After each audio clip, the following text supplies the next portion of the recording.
WWE has not really set up Stephanie Vicaire with a successful reign so far after winning it in September also did not help its cause.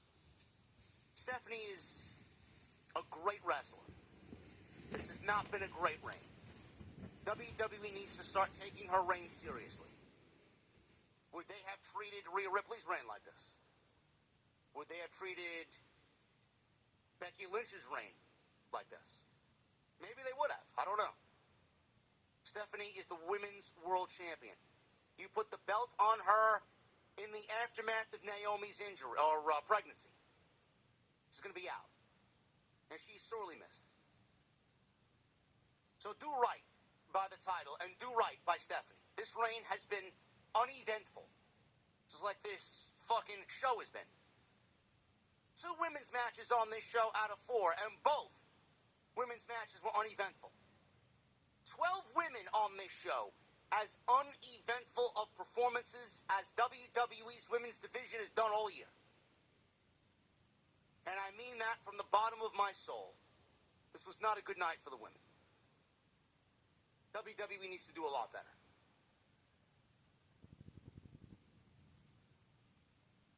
WWE announced a crowd attendance of 46,016. The highest record for Survivor Series as far as attendance goes. So after that match was over, we were obviously looking at the main event, the men's War Games.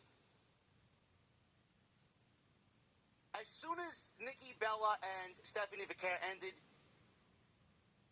25 minutes from the bell that ended that match to the opening bell of the men's War Games. 25 minutes. We got nothing.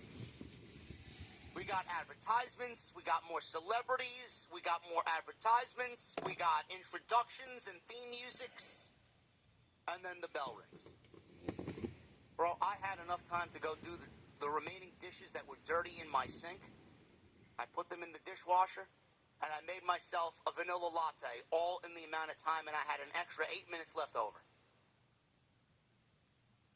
Bro, you could have went and disappeared from your fucking television, hopped on Black Ops 7, and did 3 games of Team Deathmatch, and still have enough for at least a half a game left over.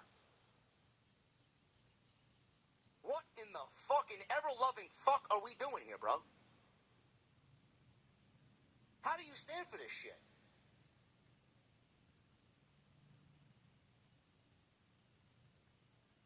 Men's War Games.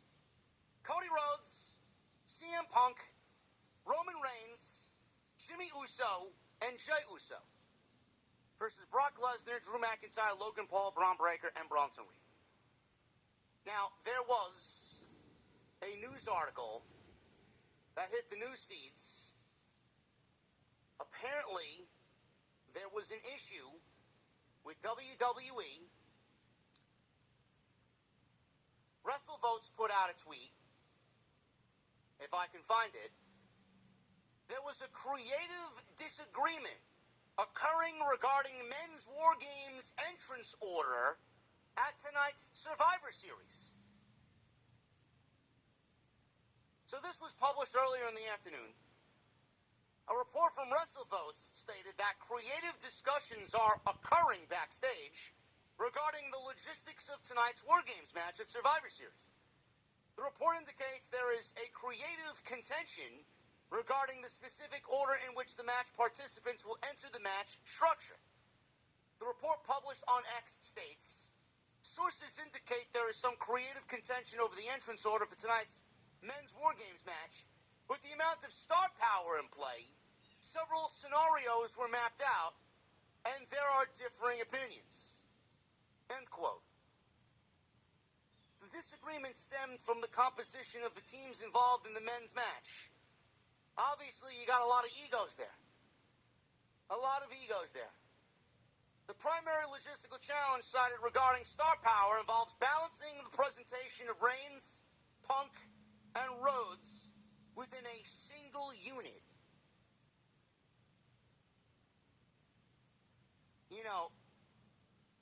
on one hand, you look at it, and the first thing you want to say is, man, these egos are running wild backstage, huh?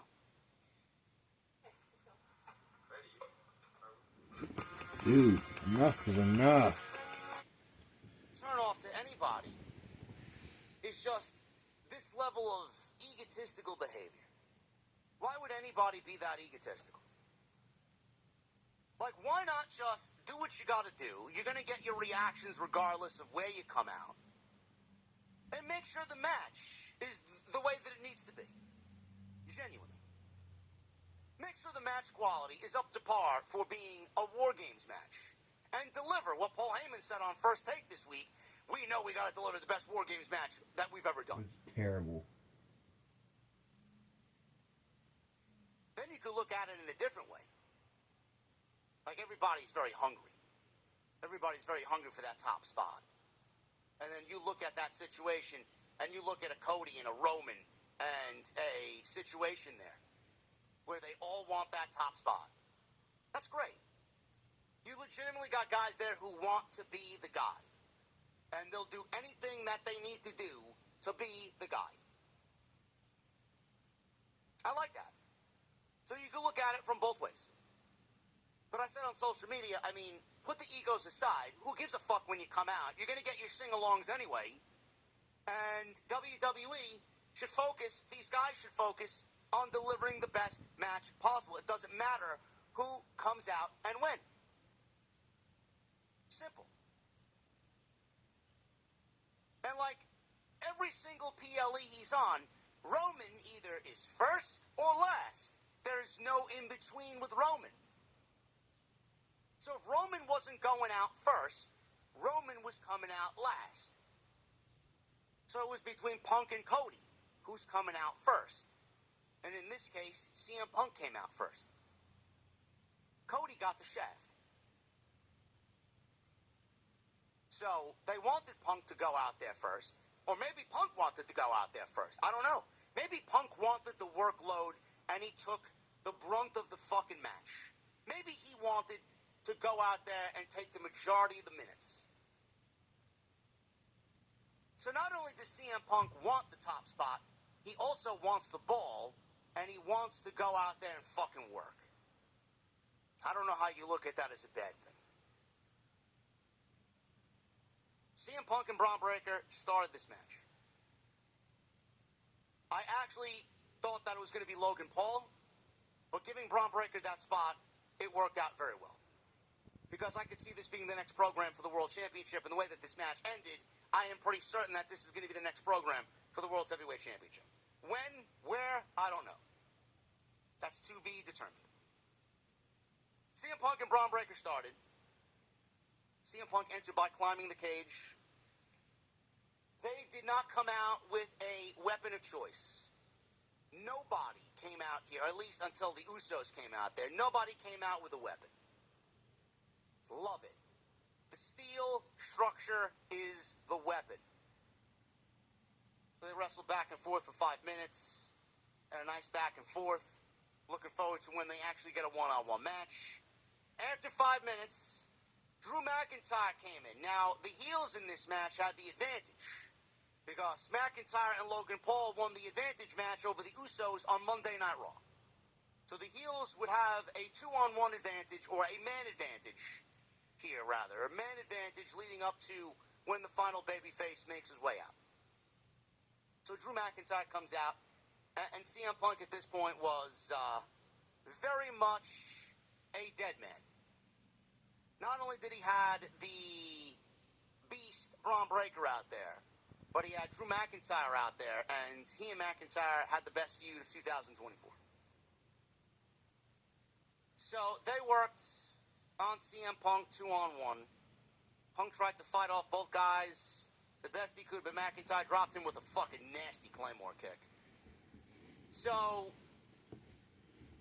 McIntyre takes Punk and starts grating his face against the steel cage. So at this point, myself anyway, I was thinking, I'm anticipating blood here. No doubt about it. The more that they did that, I was expecting someone to bleed. So Punk did emerge, bleeding from his forehead just a couple moments later. Now, Michael Cole said he didn't know how that happened. I mean, you got another grown guy who's 6'5" and 280 fucking pounds, grating your face against a steel cage. Gee, Michael Cole, I wonder how CM Punk ended up bleeding.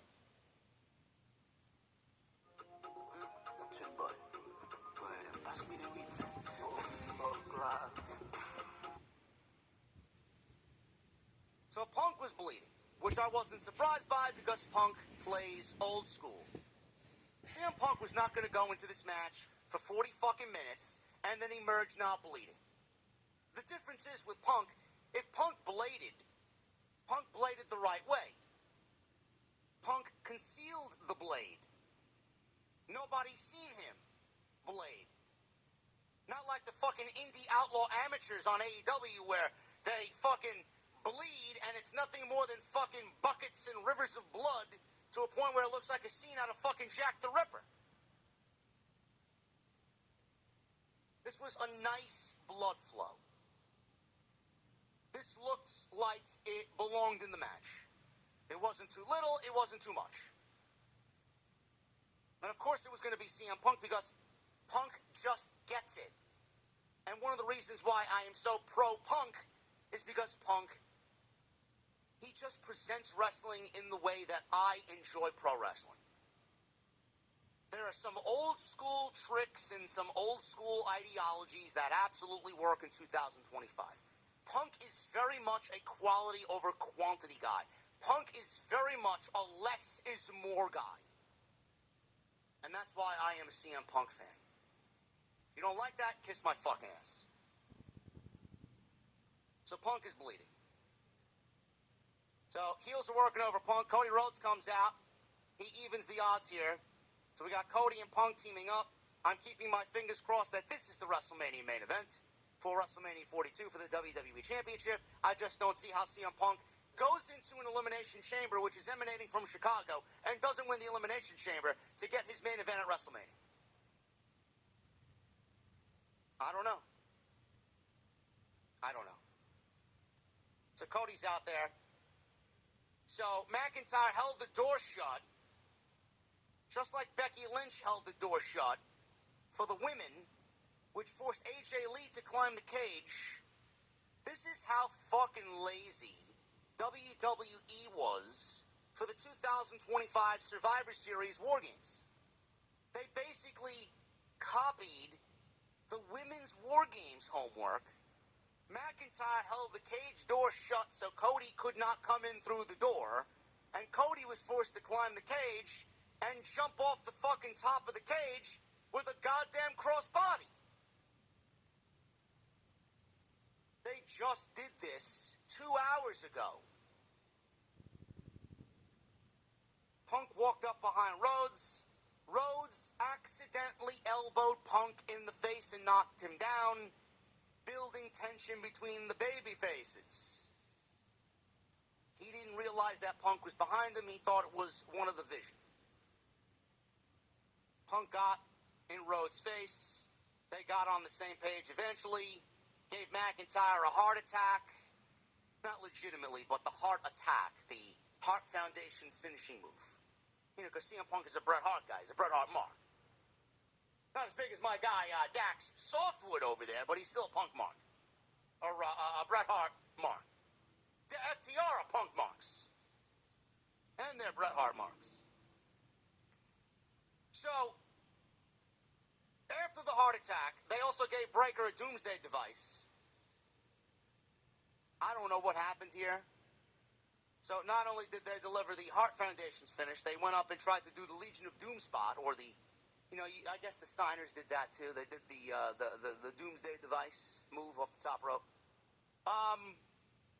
Maybe Punk wanted to take a page out of good old Scotty Steiner's playbook here. I don't fucking know.